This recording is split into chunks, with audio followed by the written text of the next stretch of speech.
Hey everybody, this is herculespetix, founder, curator, docent, and gift shop employee of the herculespetix Academy of Comic Book Studies. Today we're going to be looking at Feds and Heads comics by Gilbert Shelton. This is Gilbert Shelton's first underground. He had done comics for years in college humor magazines and various publications like that. But after Zap came out, and, started an underground comics revolution, Gilbert Shelton made a real underground comic. This is even before Rip-Off Press had started, which has published all of his work since. So this is published by the Print Mint, and it's all Gilbert Shelton. I guess a little help from friends here and there. But this is some fun stuff. It's got the fabulous Furry Freak Brothers, Wonder Warthog, all of his endearing characters, and pretty nice Dayglow cover. Very typical underground theme. Cop's about to bash this hippie skull in, and he says, "You take one step closer and I'll take this little blue pill and change into Super Psycho." Let's get into this. Willie and the 36 Flavors. Words by Lewin Atkins. So Lewin Atkins is the little help from his friends in this. I guess he was just a friend who maybe Gilbert Shelton sometimes ran out of ideas and he would write him stories. And if you've ever read Oat Willie, there's a video on the channel of an Oat Willie comic. It's one of Gilbert Shelton's weirdest characters. He's a guy who rolls around in a bucket of oats buried up to his kneecaps. And he goes into an ice cream store. It's basically just a funny little poem. It has a really weird meter. It's like A, B, C, C, C, B. I've never seen a meter like this in a poem. And he's asking for all these flavors like chocolate, vanilla. And she's like, "No, we don't have that, but we've got fig. We've got watermelon rind, we've got cantaloupe, we've got trout." And the clerk or the ice cream store worker gets more and more maniacal and crazed. And she tears off her clothes and starts chasing after Oat Willie. So strange. This really seems like the kind of comic that was like, LSD inspired. I like the joyousness of it, though. It's really zany. The Hog of Steel, Wonder Warthog, meets the elusive, chimerical chameleon. This is by Gilbert Shelton with a little help from Llewellyn Atkins. I don't know how to say that name. Lewin? I assume he helped him write it. We have a little splash panel. And we see Wonder Warthog's alter ego, Filbert Desinix, Deuce reporter for the Motherlode Morning Mung Pie. The boss calls him in, says, "Hey, you gotta take this hippie wig. You're gonna go to San Francisco and cover a be-in," which is basically just like a hippie event, a be-in. So he goes to Frisco, asks around where the hippies are hanging out. This is him, undercover. So he hears a woman screaming, "Help, thief, someone stole my purse." So Filbert Desinix finds a secluded spot and turns into Wonder Warthog. And he sees the culprit. It's the nefarious chameleon. He's the purse thief. And Wonder Warthog is gonna punch him, but he blends into the wall because he's a chameleon. And he says, "Don't try to follow my voice. I'm also an expert ventriloquist." So Wonder Warthog punches where he thinks the voice is coming from and punches a hole through the wall. These hippies are smoking on a hookah.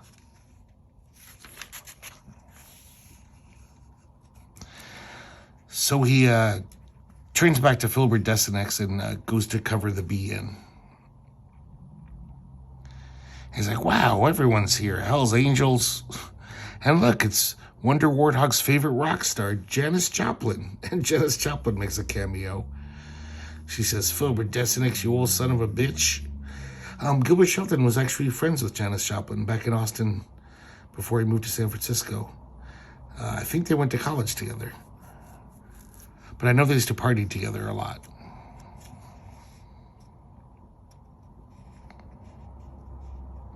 So then this rich hippie chick, she's slumming. She says, oh, somebody stole my solid gold mandala. An unseen assailant. So he's like, the chameleon's here. So he changes into Wonder Warthog. There's nowhere to change, so he just walks into this cloud of pot smoke.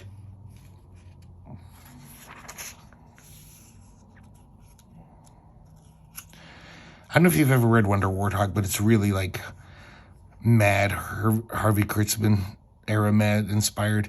Like every panel's got a joke in it or tries to squeeze a joke in. It's they're pretty fun. They're almost old-timey. So Wonder Warthog makes this giant lawnmower to completely cover the street because he knows the chameleon's there. He can't see him. So the chameleon ducks into this club, the Family Doghouse, which I think was a real hippie club. He has all these rock bands listed. One of them is called Jesus Jones and the Flaming Freaks. I wonder if that shitty band Jesus Jones got their name from that. So Wonder Warthog realizes that he must be in this club because he would have heard him crunch in his lawnmower. He must have ducked into this place.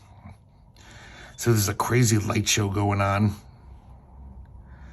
And he comes out, sees a police officer and says, hey, here you go, I caught the chameleon. And he says, how'd you catch him in all that confusion?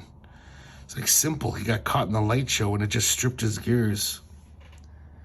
I guess he tried to change his color 179 times in a minute and a half and then blew up because he was trying to imitate the light show.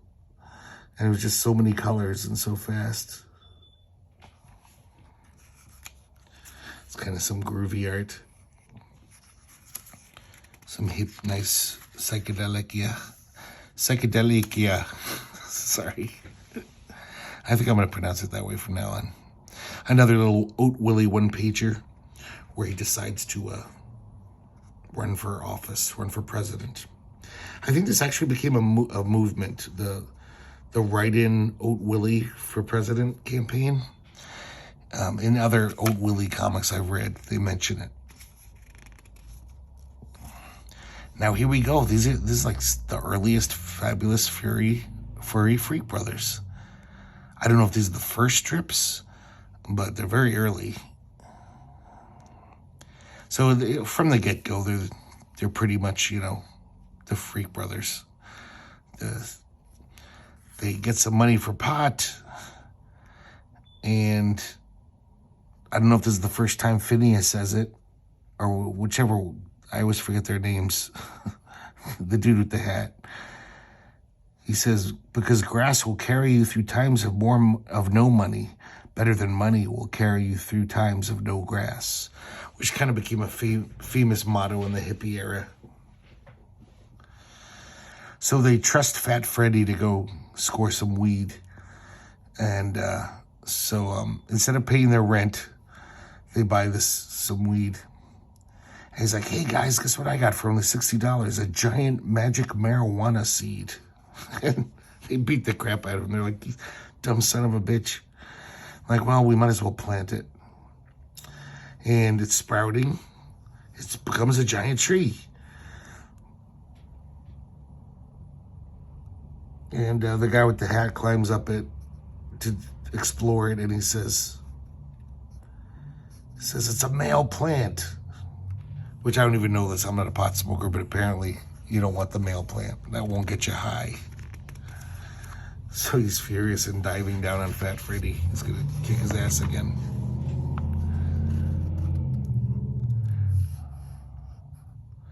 So Okay, I think this is Phineas, the one with the beard. And he's like, hide the dope. It's a big bust this weekend. The cops are on the prowl. And Frank says, you've been saying that every weekend. Phineas is kind of paranoid. So Phineas is going to teach him a lesson. He's going to get a cop outfit and like pretend to bust the place so that those guys realize it can happen.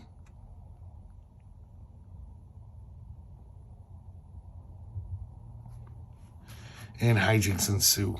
I'm not going to tell you every plot turn. It is amazing how much story he packs into these little one-pagers. I think these were in like underground newspapers, syndicated. These strips, that the one-page strips. But I could be wrong. Here's a Freak Brothers nursery rhyme for furry freaklets. And this is just a cute little thing like, this little freak grooves acid, and this little freak digs boo. Like making fun of the old little children's rhyme.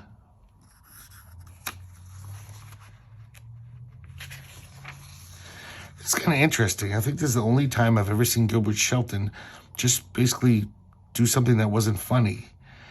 It's scenes from the Revolution, the motorcycle outlaws versus the rednecks at the highway beer joint.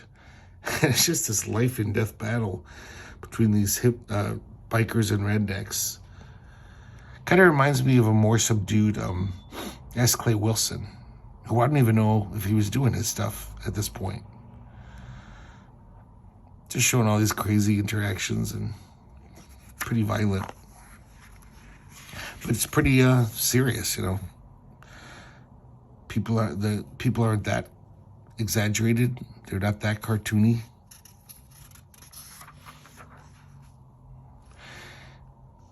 I love the cartooning in this one. It's very silly and fun.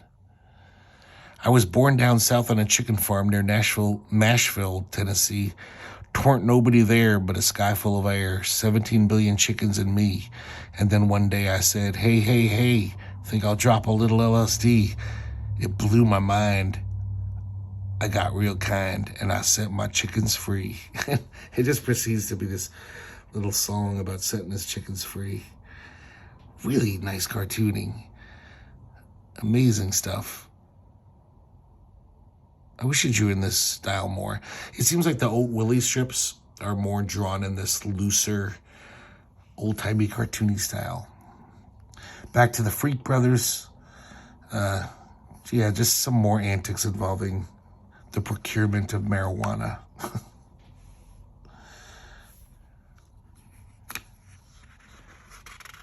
I prefer the Freak Brothers much more when they have a little longer stories where, because Gilbert Shelton is a really great storyteller. In the pure sense of the word, he's really good at spinning a yarn. And these one-page gags just about hippies and pot. I don't know, don't do much for me. I like them. The art's not, cartooning is great, but look at this. I've never seen I guess technically it's an old Willie comic, but he's just in the background. But this is a very different style than I've ever seen Gilbert Shelton draw. It's nice. I like it. This is just him illustrating that old folk song, Eating Worms. Nobody loves us. Everybody hates us. Let's go out and eat some worms. Here it's Gilbert Shelton just illustrating the old song, I Ain't Got Nobody. This seems very R. Crumb inspired by me.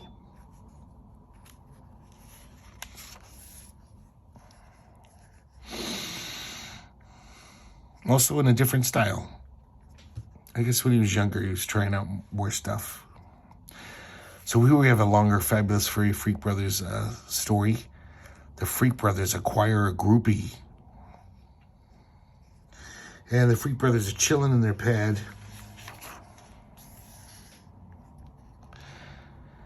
And this teenage girl shows up. She says, hi, I just ran away from home. Your cousin gave me your address. Can I crash here? So she kind of turns their lives upside down. And she's no innocent. She seems to know all about smoking pot,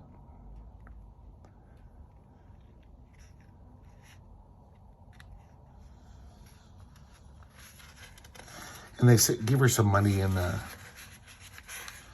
say, hey, we'll get some grub and cook for us. And she just buys a 50-pound sack of brown rice.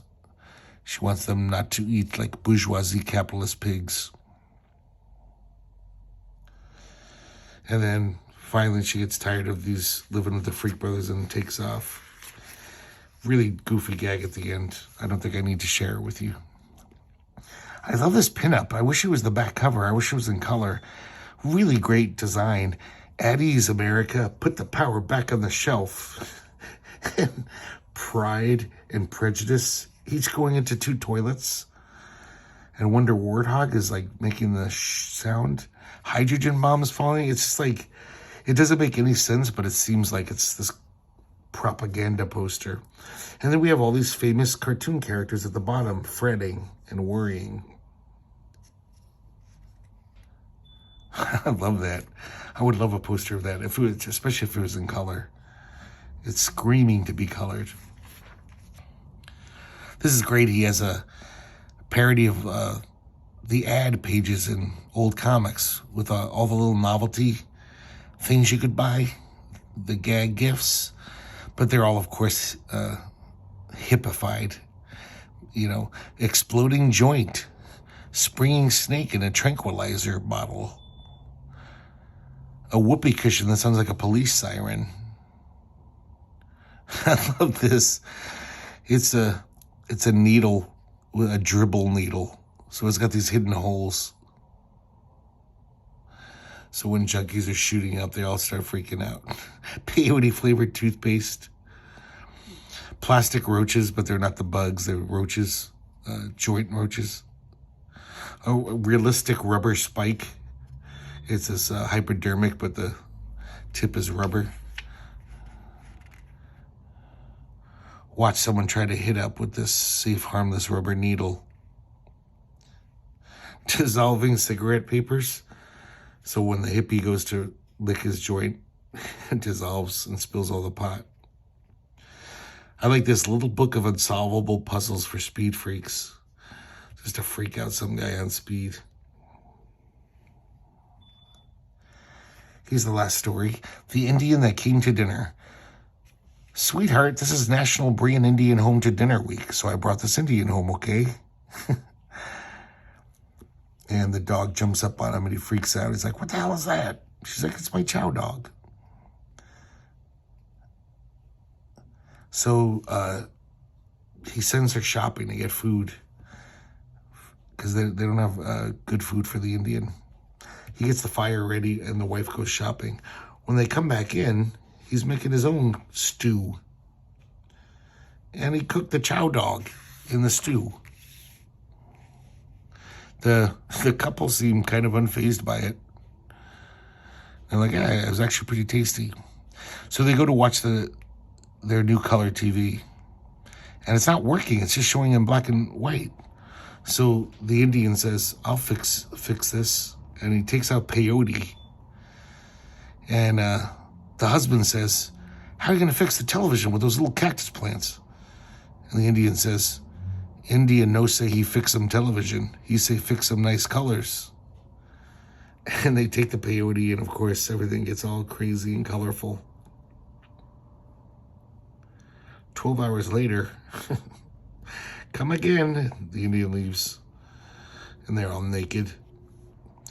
I like this how the husband says, sweetheart, I don't think I'm going back to work, okay? Like he's totally rewired his brain.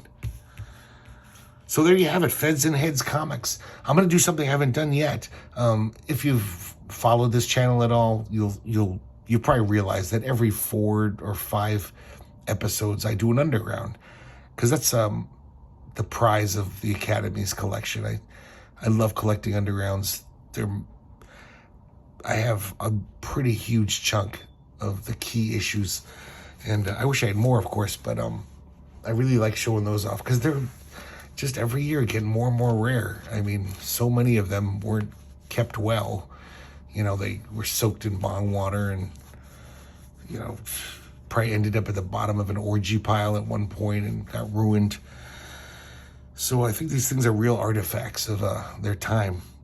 But But I think this next month or so, every fourth or fifth episode, I'm just going to do Fabulous Furry Freak Brothers. And I started with this one since it has the earliest strips. But next time, maybe in 4 or 5 episodes, 3 episodes, I'm going to do Fabulous Furry Freak Brothers #1. And then continue until I cover all the Fabulous Furry Freak Brothers stuff. So I hope you enjoy it. I hope it doesn't get too samey. But they're great comics, and they're classics of the underground era. So I think it'll be fun to just do a whole oeuvre of an artist. And I hope you guys like it. I hope you enjoyed today's episode. And I hope to see you again here at the Herculespetix Academy of Comic Book Studies.